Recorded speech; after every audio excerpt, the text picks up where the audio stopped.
திருப்பதி ஏழுமலையான் கோயிலுக்கு வரும் பக்தர்களிடம் போட்டோஷாப் மூலம் போலியாக 300 ரூபாய் தரிசன டிக்கெட் தயார் செய்து கொடுத்து மோசடியில் ஈடுபட்ட கும்பல் போலீசில் சிக்கியுள்ளது. போலி தரிசன டிக்கெட்டுகள் மூலம் பக்தர்களிடம் வசூல் வேட்டையில் ஈடுபட்டதன் பின்னணி என்ன? போட்டோஷாப் மூலம் திருப்பதி 300 ரூபாய் தரிசன டிக்கெட்டுகளை போலியாக அச்சடித்து கைவரிசை காட்டி வந்துள்ளனர். டிக்கெட் ஸ்கேன் செய்யும் பணியில் ஈடுபட்டிருந்த தற்காலிக ஊழியரை காசுக்கு பேரம் பேசி முடித்த மோசடி கும்பல் தினுசாக மோசடியை அரங்கேற்றியதன் பின்னணி என்ன?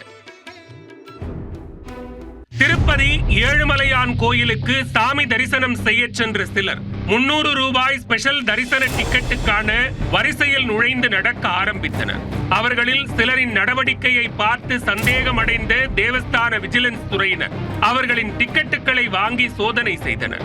அதில் அவர்களிடம் இருந்தது போலி டிக்கெட்டுகள் என்பதும் அந்த டிக்கெட்டுகளை மணிகண்டா என்பவரிடம் பல மடங்கு விலை கொடுத்து வாங்கியதாகவும் கூறியுள்ளனர். இதனால் அதிர்ச்சி அடைந்த தேவஸ்தான விஜிலன்ஸ் துறையினர் போலியான டிக்கெட் விற்பனை குறித்து திருமலை காவல் நிலையத்தில் புகார் அளித்தனர். புகாரின் அடிப்படையில் வழக்கு பதிவு செய்த போலீசார் போலி டிக்கெட்டுகளை விற்பனை செய்த மணிகண்டா, ஜெகதீஷ் உள்ளிட்ட இருவரை கைது செய்தனர். இருவரையும் ரகசியமான இடத்தில் வைத்து விசாரித்ததில் பல திடுக்கிடும் பித்தலாட்ட சம்பவங்கள் அம்பலமாகி அதிகாரிகள் மிரண்டு போனார்கள். திருப்பதி மலைக்கு வந்து தரிசன டிக்கெட் கிடைக்காமல் அல்லாடி கொண்டிருக்கும் பக்தர்களை அடையாளம் கண்டு அவர்களிடம் மெதுவாக பேசி அதிக பணம் கொடுத்தால் உடனடியாக டிக்கெட் கிடைக்கும் என கூறி வலை வீசியுள்ளனர். அதற்கு சம்மதித்த பக்தர்களிடம் அவர்களுடைய பெயர் மற்றும் விவரங்களை கேட்டு போட்டோஷாப் மூலம் போலி தரிசன டிக்கெட்டுகளை தயார் செய்து அந்த டிக்கெட்டுகளில் அவர்களுடைய பெயர்களை இடம்பெறச் செய்வார்கள். பல மடங்கு பணத்தை பெற்றுக்கொண்டு அந்த போலி டிக்கெட்டுகளை பக்தர்களிடம் கொடுத்து அனுப்பிய மோசடி நபர்கள் செக்கிங்கில் அவர்கள் சிக்காமல் தப்பிக்க நேக்காக இன்னொரு ரூட்டை எடுத்துள்ளனர். டிக்கெட் ஸ்கேன் செய்யும் பணியில் ஈடுபட்டிருந்த தற்காலிக ஊழியர் லட்சுமிபதியை காசுக்கு கைக்குள் போட்டுக்கொண்டு கைவரிசை காட்டியுள்ளனர். போலி டிக்கெட் கொண்டு வந்தால் அதனை ஸ்கேன் செய்யாமல் உள்ளே அனுமதிக்க அவருக்கும் பணம் கொடுத்து அமுக்கியுள்ளனர். ஸ்கேன் செய்யும் பல வரிசைகளில் லட்சுமிபதி அமர்ந்திருக்கும் வரிசைக்கான எண்ணை கூறி வேறு வரிசையில் நிற்கக்கூடாது என தெளிவாக லெசன் எடுத்து உள்ளே அனுப்பி வைத்துள்ளனர். இப்படி பல்லாயிரக்கணக்கான ரூபாய் மோசடி செய்திருப்பது விசாரணையில் தெரிய வந்தது.